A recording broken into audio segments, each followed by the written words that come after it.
10 years ago my daughter replaced me with her mom's affair partner. Took his last name and erased me from her life. Now he kicked her out and she's begging to live with me. Hey everyone, I'm 45 now, and 10 years ago my entire life fell apart in a single night. It was a Friday evening. I had just come home from work, exhausted like always, thinking it would be a normal night with my family. Instead, my wife Rebecca sat me down at the kitchen table and casually told me she was pregnant. For 1 second, I was actually happy. Then she told me the baby wasn't mine.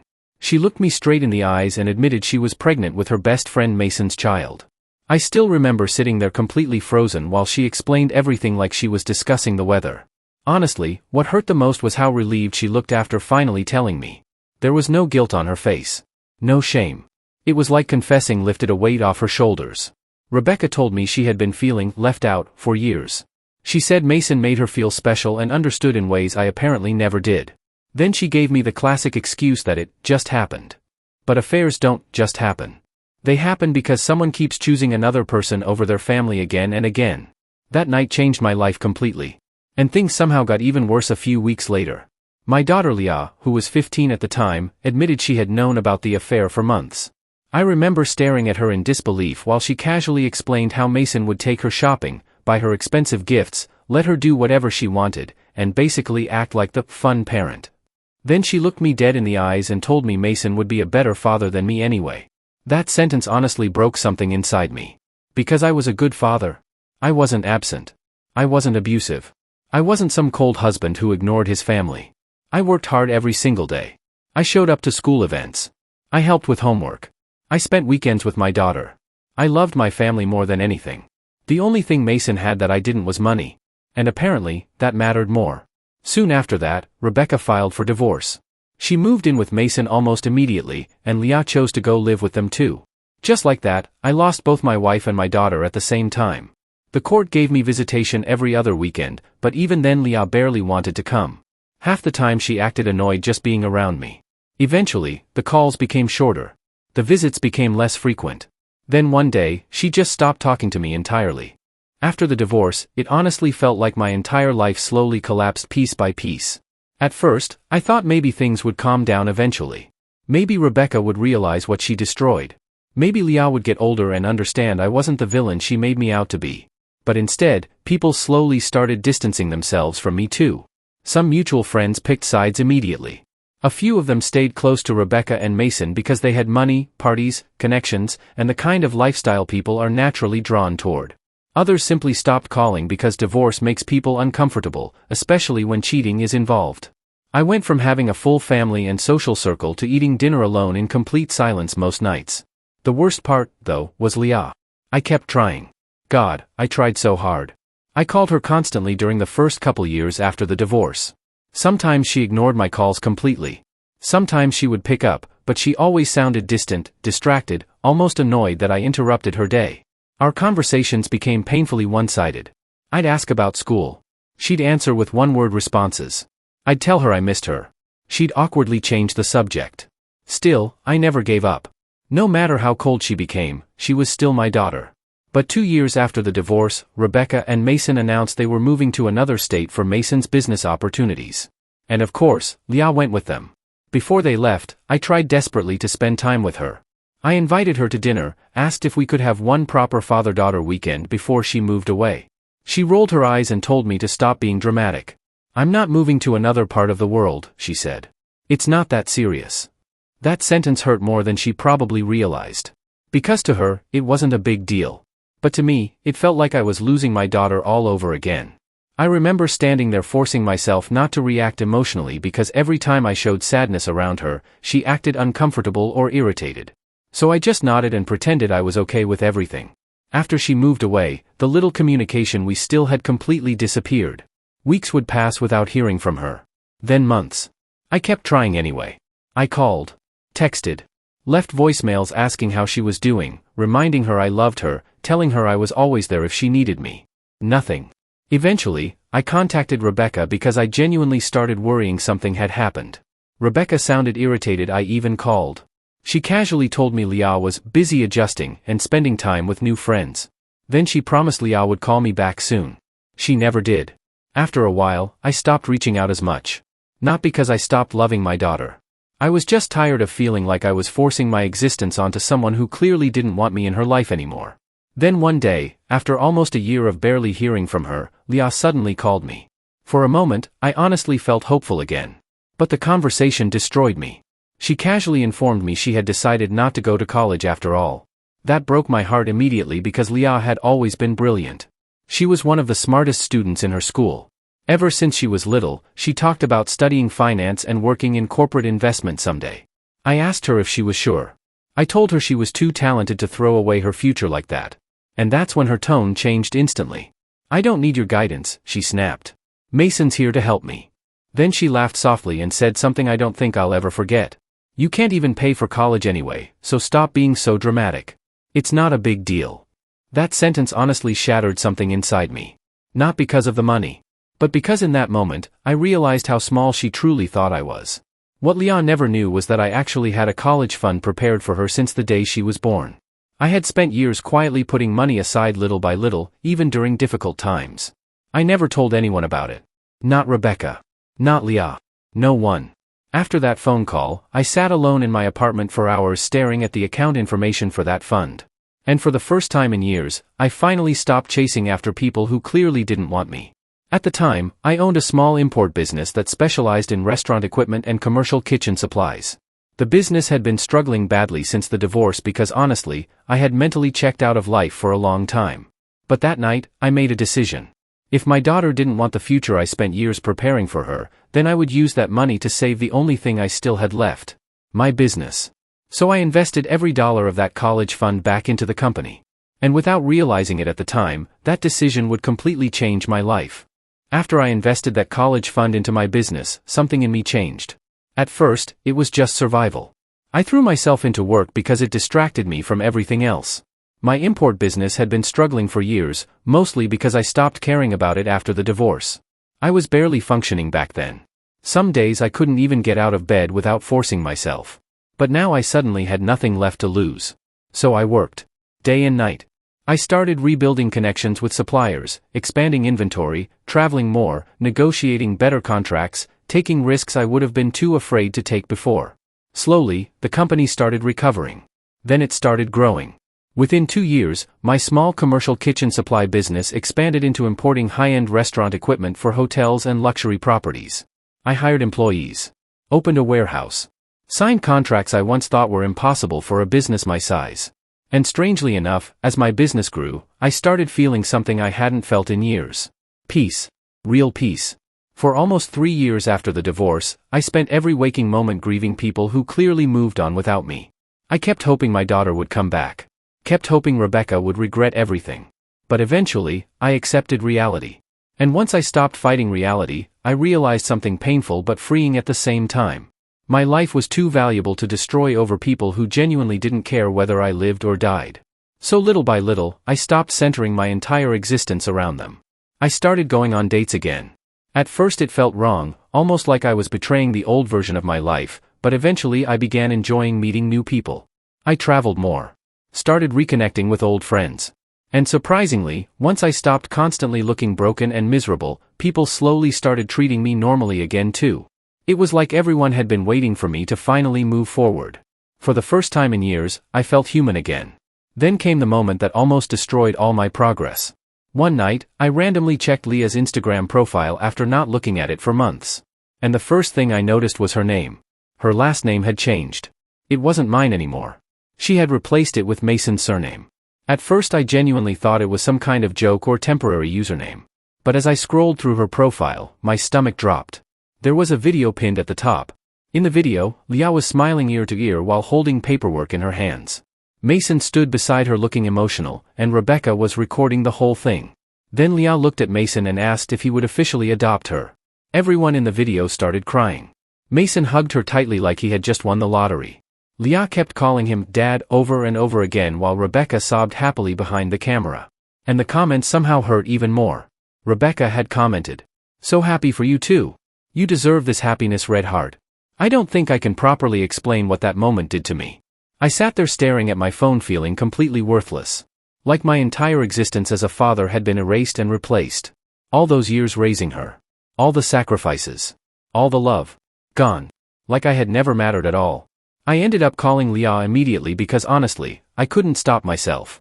When she answered, I asked her why she changed her surname. There was barely even a pause before she answered casually. Because Mason's my real dad now. Just like that. No emotion. No hesitation. Then she sighed like I was exhausting her and added, "You seriously need to stop being so dramatic over little things." That sentence hurt more than everything else combined. Not the adoption. Not the name change. Not even losing my place in her life. It was realizing how little empathy she had for the man who spent 15 years loving her unconditionally. And for the first time, I didn't argue. I didn't beg. I didn't try to explain my feelings. I just quietly said okay and ended the call. After that, something inside me finally shut down for good. And strangely, while my relationship with my daughter completely died, my business kept thriving. Year after year, it grew bigger. I expanded into luxury hospitality imports, then into international distribution.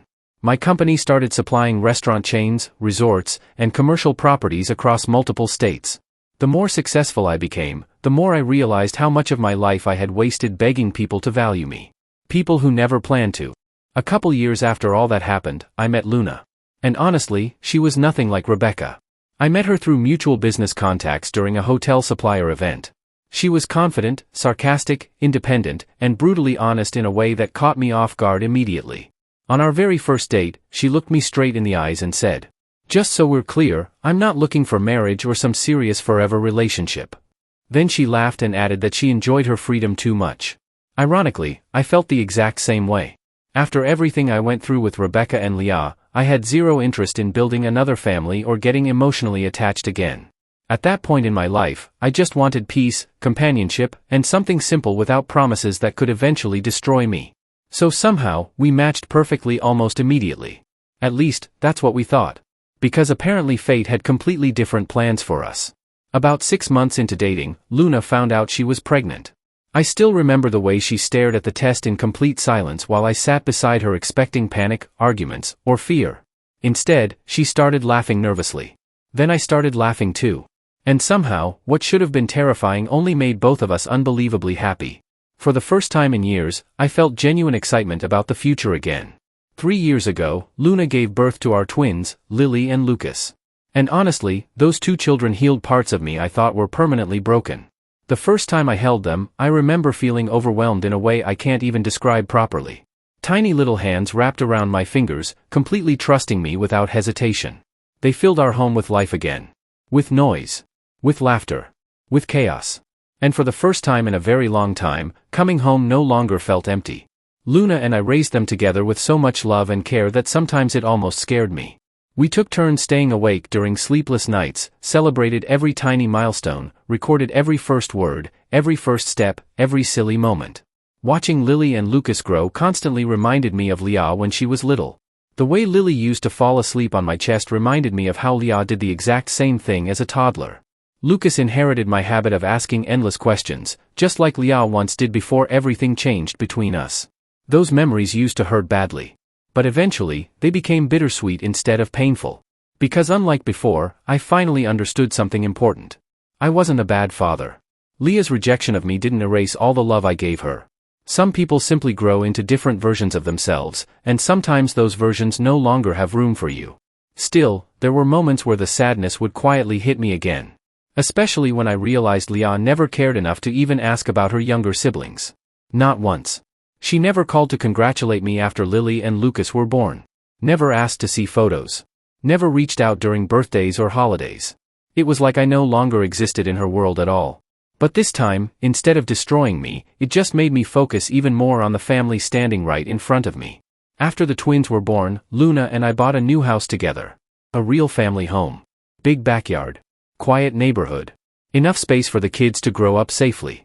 Luna spent weeks decorating the nursery while I obsessed over every little detail like building playground equipment and child-proofing corners. And honestly, those became some of the happiest years of my life. Not because my past stopped hurting completely, but because I finally stopped living inside it. A few weeks ago, something happened that I never expected in a million years. It was a Saturday afternoon. Luna was out attending a business meeting while I stayed home with Lily and Lucas. The twins were in the living room building some chaotic blanket fort while I was trying to make them lunch. Then the doorbell rang. I honestly thought it was the babysitter arriving early. But when I opened the door, my entire body froze. Standing there was Leah, my daughter. Except she wasn't 15 anymore. She was a grown woman now. For a second, neither of us spoke. I just stared at her, trying to process the fact that after 7 years of almost complete silence, she was suddenly standing on my doorstep like a ghost from another life. Then before I could even react, she stepped forward and hugged me tightly. And honestly, I didn't pull away.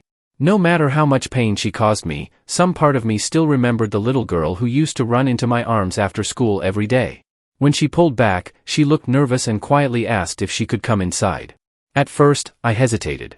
A part of me wanted to shut the door immediately and protect the peaceful life I had finally built. But another part of me still couldn't completely stop being her father. So I let her in. The moment she entered the house, her eyes immediately started wandering everywhere. The large open living room. The family photos on the walls. The toys scattered across the floor. The life I built without her.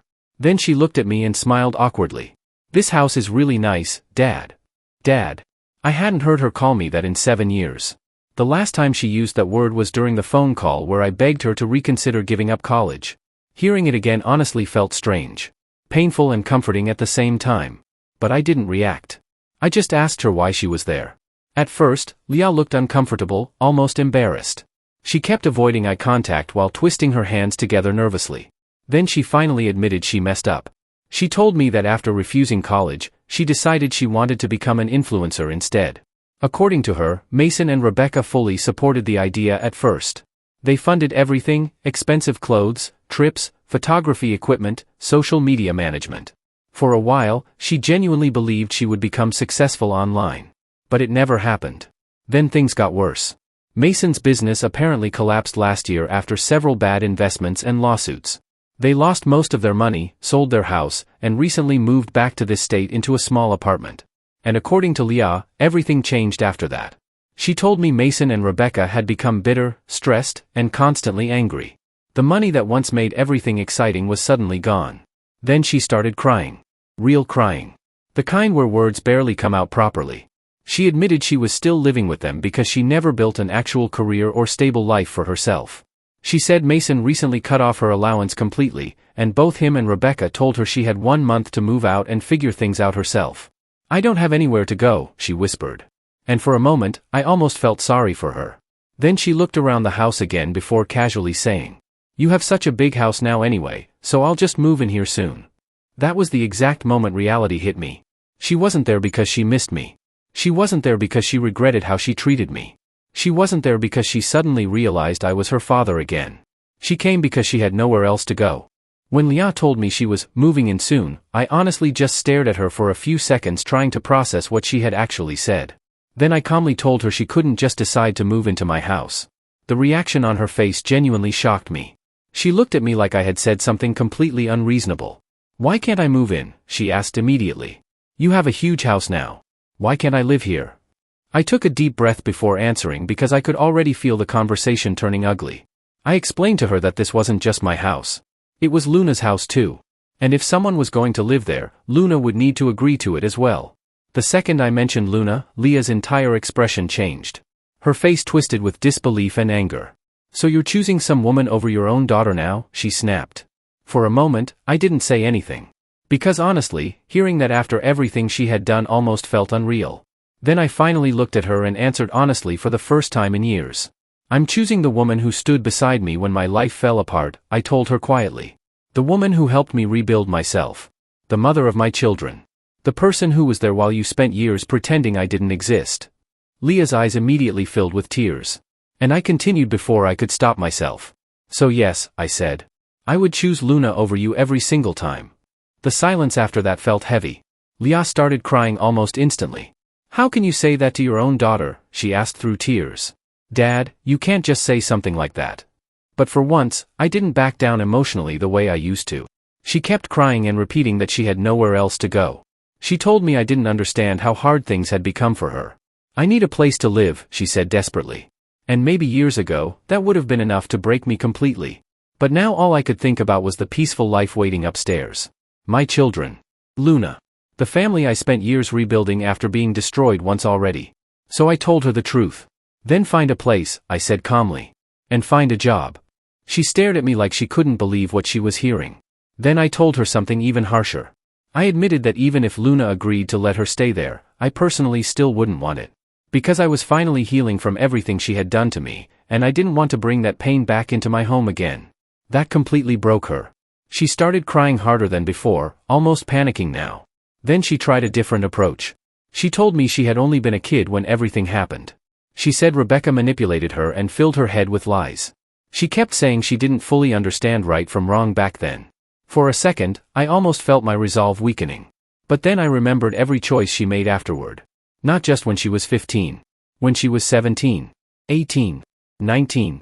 Old enough to know exactly what she was doing. So I shook my head. You weren't a baby anymore when you changed your surname, I told her. You weren't a baby when you asked Mason to adopt you. You knew exactly what Rebecca and Mason did to me, and you still chose him over and over again. Leah opened her mouth to argue, but I didn't let her interrupt. You cut every remaining tie between us yourself, I continued. And now you suddenly expect me to risk the peace of my family because your life didn't turn out the way you wanted. That was the moment her sadness turned into anger. Her entire expression hardened. You're so selfish, she snapped. You're literally proving I was right to cut you off in the first place.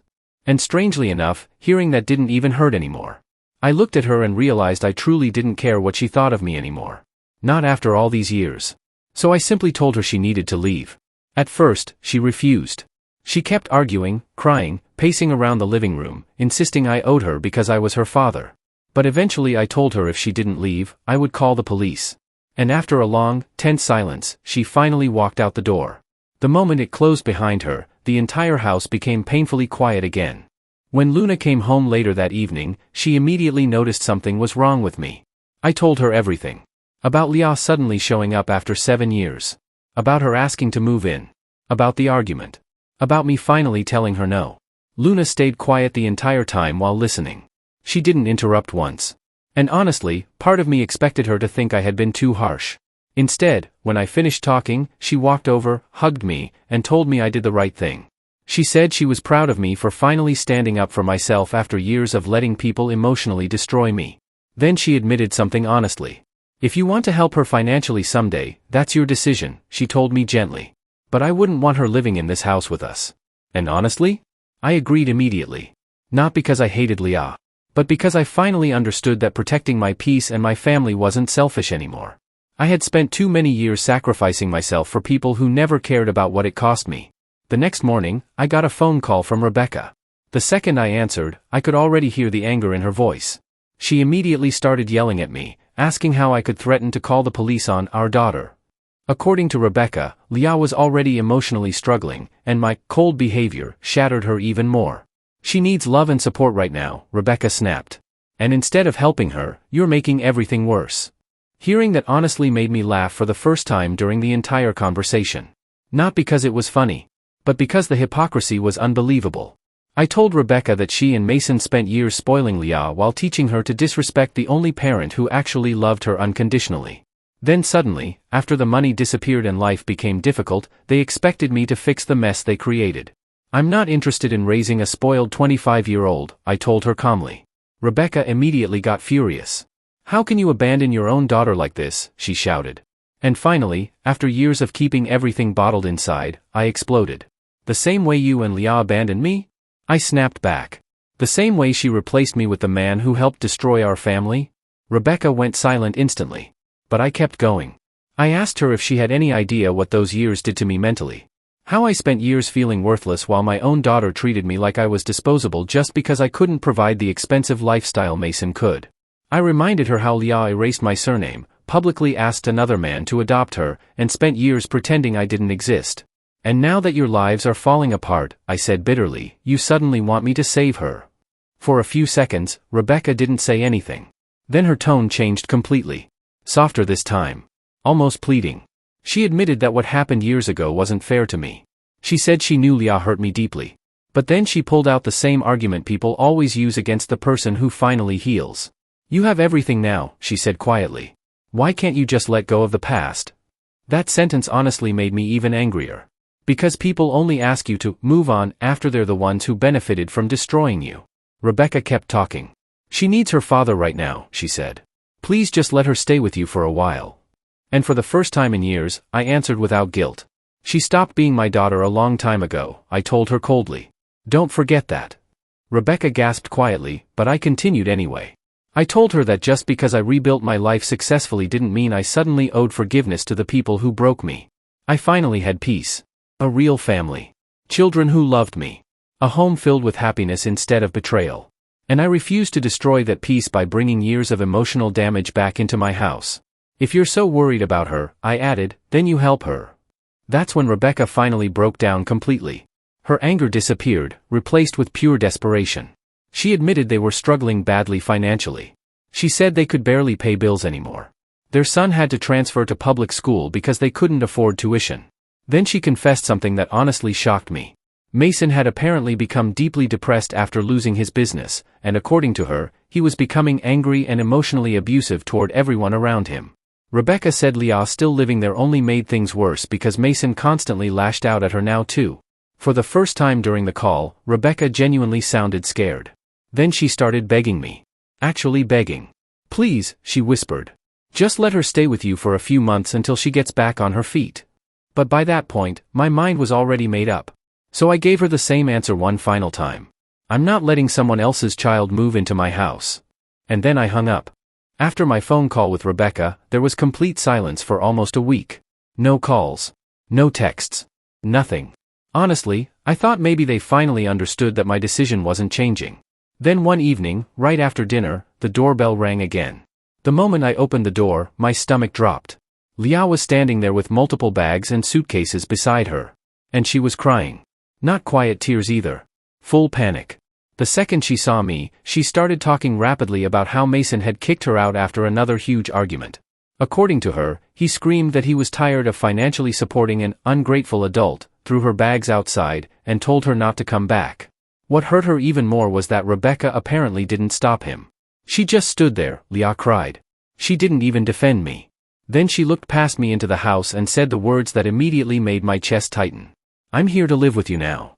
Before I could even respond, Luna stepped forward beside me calmly and said, You can't live here. The reaction was instant. Leah's entire face twisted with anger. You're nobody to tell me that, she snapped immediately. This is my dad's house, and I'm staying here.